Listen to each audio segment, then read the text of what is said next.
महाराष्ट्र शासनाच्या आपत्ती व्यवस्थापन मदत पुनर्वसन विभागातर्फे जळगाव जिल्ह्यासाठी सर्व 19 नगरपालिकांच्या अग्निशामक विभागास फायर फायटिंग बाईकचे वितरण आज दिनांक 25 जुलै रोजी दुपारी 12 वाजता जिल्हाधिकारी कार्यालयाच्या प्रांगणात या प्रसंगी करण्यात आले।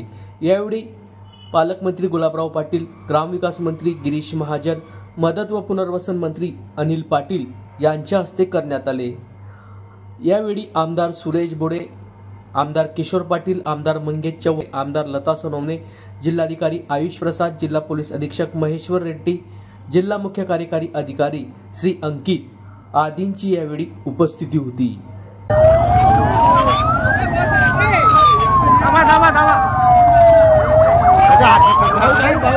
अरे बाजूला